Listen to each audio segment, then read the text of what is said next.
Eddie Vedder is adored by his critics and worshipped by his fans, but what do his bandmates think? From Pearl Jam's former drummer to a Riot Grrrl rocker, here's what Vedder's collaborators have said about him. Jeff Ament is one of the founding members of Pearl Jam, but before he and his bandmates dominated the 90s, Ament spent much of the 80s laying the foundation for the Seattle grunge explosion. Ament was born in Big Sandy, Montana, and started playing bass guitar while still a teen.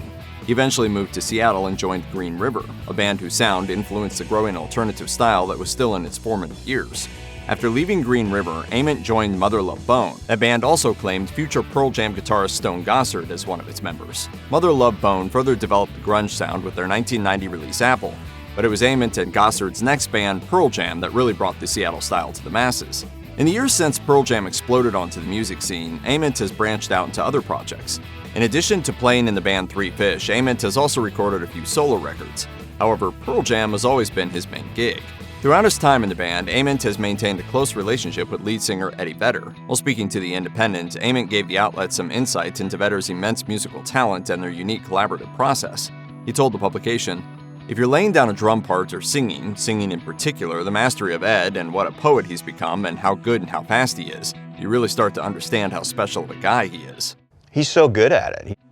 Pearl Jam guitarist Stone Gossard was born and raised in Seattle. Gossard played with numerous local bands in his early days like Ducky Boys and March of Crimes. It was Pearl Jam, however, that really put him on the map. Gossard has been with the iconic group since its inception, but he has also dabbled in side projects. In addition to playing in his other rock band, Brad, Gossard started his own record label and even released a couple of solo albums. Stone Gossard is clearly a very talented and prolific musician, but he still looks up to his longtime bandmate Eddie Vedder. In an interview with Corin, the guitarist called Vedder his muse. He also lamented about not being able to write more songs with Vedder due to their different creative approaches. Gossard told the outlet, "The way Ed really operates, the way that he loves to get music, is for something that's immediate for you coming in at a time when he's ready to connect with it. He likes to be in the process with you, so if I send him 30 ideas, it's just too much information for him to manage." I write lyrics all over my body. Matt Cameron grew up in San Diego and started drumming when he was only 9 years old. He eventually moved to Seattle during the early days of the grunge scene. After arriving in the Emerald City, Cameron landed his first long-term gig as the drummer for Soundgarden. Soundgarden would go on to shape the grunge sound with the hit albums Super Unknown and Down on the Upside. When Soundgarden disbanded in 1997, Cameron started the band Wellwater Conspiracy. He even appeared on the solo albums of Geddy Lee and Tony Iommi. However, Cameron eventually returned to his grunge roots when he joined Pearl Jam in the late 90s. While playing in a hugely popular rock band may be a daunting proposition, Cameron told Seattle Today that it was actually a fairly easy transition, thanks to Eddie Vedder's kindness. He said to the outlet, "Eddie was just a total sweetheart. Still is, you know? He was just so welcoming. I mean, they all were, but he really wanted to make sure that I was good." Jerry Hannan is a folk rock singer, songwriter, and guitarist who co-founded the Mad Hannans with his brother Sean in 1996. He eventually became a solo artist and started writing songs for movies, thanks in part to his friendship with Sean Penn. It was Penn who reached out to Hannan to write a few songs for his 2007 film Into the Wild. As if this wasn't an exciting enough prospect by itself, the soundtrack as a whole was in the hands of none other than Eddie Vedder. Ultimately, Hannan's song Society made the cut. In an interview with Rob Janik's Sound Evolution music blog, Hannan warmly recalled what it was like to have Eddie Vedder record a song. He told Janik, "Eddie Vedder's voice sounded so great in my headphones. I couldn't believe it. We really only worked for 15 to 20 minutes. It was probably the smoothest, easiest recording of a song I've ever done." Hailing from Gig Harbor, Washington, the young Dave Krusen started playing the drums because he loved The Who and Led Zeppelin. He played with local musicians as a teenager, but his first big break came in 1990 when he was asked to join Pearl Jam. The following year, the band released their first album, 10, which became a huge hit. Krusen left Pearl Jam in May of 1991, but he kept himself busy with stints in other bands like Hovercraft, Diamond Star Halo, and Candlebox. Although Krusen's time in Pearl Jam was brief, he had very positive memories of meeting Eddie Vedder for the first time, telling Rolling Stone, "As soon as he started singing, I was struck by the uniqueness of his voice. He was right into the fire. It was like, nice to meet you, here we go." My impression of him right off the bat was that he was a really hard worker, a great voice, and a cool dude. While Krusen only recorded one album with the band, his contributions were immortalized when he was inducted into the Rock and Roll Hall of Fame with Pearl Jam in 2017. Boom Gaspar's path from laid-back Hawaii-based keyboardist to playing in Pearl Jam is a surprising one. Born into a musical family, he picked up the keyboard when he was still very young and quickly dove into R&B and the blues. Gaspar's first big break came in the 1970s when he performed with legendary bluesman Albert Collins in Seattle, but it would be many years later before Gaspar got his next taste of stardom. That's when his friend CJ Ramone of the punk rock group The Ramones introduced Boom Gaspar to Eddie Vedder. The two musicians hit it off, and before long, Vedder had invited Gaspar to join Pearl Jam. Gaspar was more than happy to accept the offer, but the funny thing is, he didn't even know about Pearl Jam or how big they were.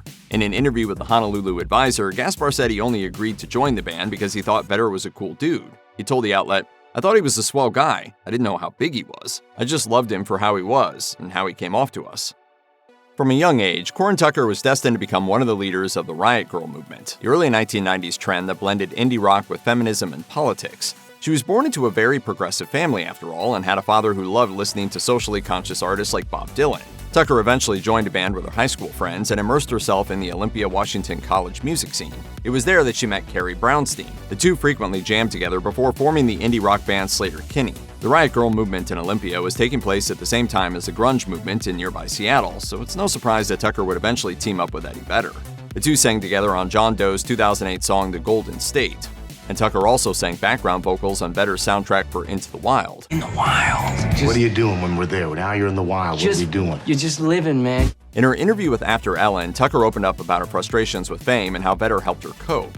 She told the outlet, "Touring with Eddie Vedder and Pearl Jam helped with that experience. Eddie is one of the most famous people I can think of, and he was so gracious with people and understands that role very well. I think that helps."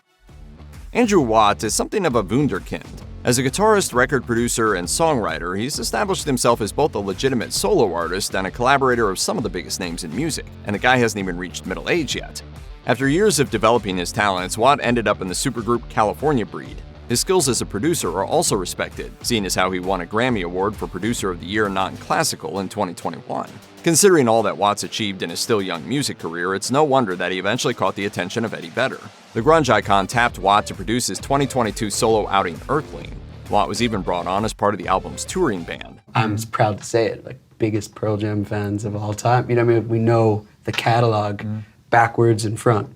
Of course, for all his expertise, Watt still absorbed quite a bit of wisdom from Vedder, telling Variety, "The way he lives his life is something I hope I can achieve one day. I learned so much about patience and craft. He taught me a lot about what I'd call liftoffs, when a song just seems to keep getting better and more euphoric and reaching for higher landings." Hailing from Dublin, Ireland, Glen Hansard was so musically talented at a young age that even his teacher instructed him to pursue a creative career. He honed his talents as a performer and songwriter on the streets, and eventually landed a deal with Island Records. While his first two albums weren't massive sellers, they did help Hansard and his band The Frames cultivate a loyal following. Hansard achieved more mainstream success, however, with a separate career as an actor, culminating with his starring role in 2007's Once. Eddie Vedder may be more established as a hard rock musician, but he's ventured into more folk-oriented territory in some of his side projects. This made him a natural creative partner for Hansard. The two wrote several songs for Sean Penn's 2021 film Flag Day, and Hansard joined Vedder's touring band to support the Pearl Jam frontman's 2022 solo album Earthling. Their friendship started after a fan died by suicide at a concert Hansard was performing at.